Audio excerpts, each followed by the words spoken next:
Olá, eu sou a professora Laura, ministra da disciplina de Ciências, e hoje no 7º ano nós vamos falar dos ciclos de oxigênio e o ciclo do carbono.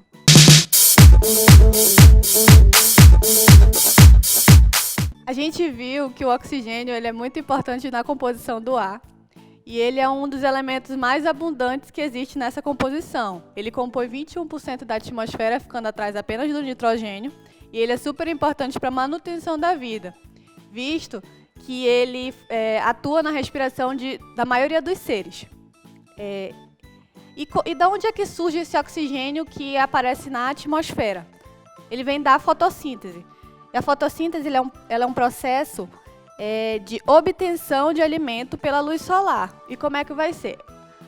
As plantas e as algas, que são conhecidas como os organismos fotossintetizantes, eles vão absorver gás carbônico e água, e depois eles vão se transformar e vão liberar o gás oxigênio.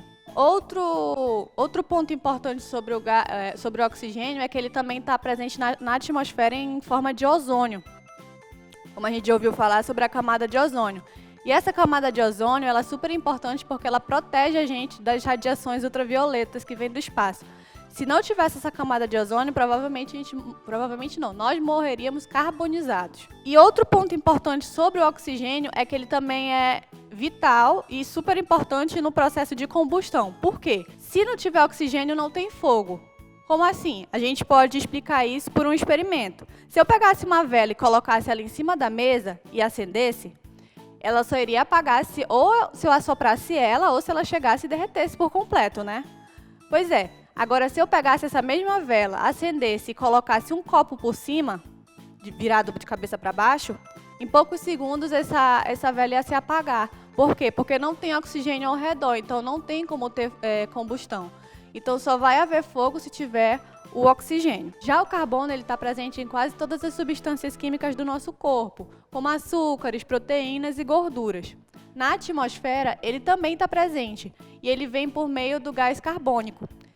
E lembra que quando a gente estudou a composição do ar, a gente viu que o gás carbônico está em pouquíssima quantidade, né? Menos de 1%. E ele está intimamente relacionado com o ciclo do oxigênio.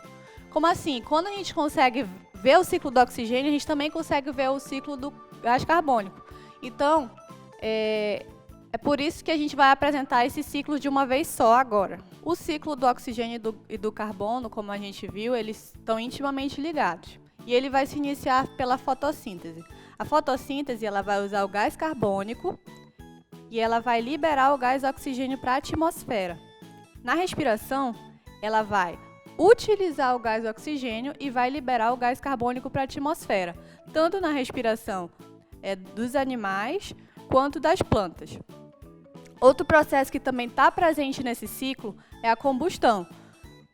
Quando a gente tem queimadas nas florestas, quando a gente tem a utilização de fábricas que eles geram aquela fumaça, né?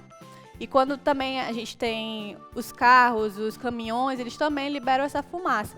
E eles estão utilizando o gás oxigênio e eles estão gerando o gás carbônico. Então, de uma forma geral, a gente tem que... O único processo que realmente libera o oxigênio seria a fotossíntese, tanto pelas plantas quanto pelas algas. Tem uma curiosidade importante que a gente tem que falar, que dizem que as nossas florestas elas são consideradas o pulmão do mundo. Isso está errado. Elas não são consideradas. Por quê? Apesar de elas produzirem muito oxigênio, elas também consomem muito oxigênio. Já as algas não. Então, o correto seria dizer que as algas elas são consideradas o pulmão do mundo. Em relação à queima dos combustíveis, a gente tem que ficar muito atento. Em relação às queimas, a gente tem que tomar muito cuidado porque está tendo muita queimada nas florestas e também está tendo muita queima de combustíveis fósseis e eles estão emitindo muito gás carbônico. E isso está se tornando um problema porque está causando um desequilíbrio ecológico. Então tem que ter muito cuidado para que não haja o agravamento dessa situação. Essa é a nossa aula de hoje e até a próxima.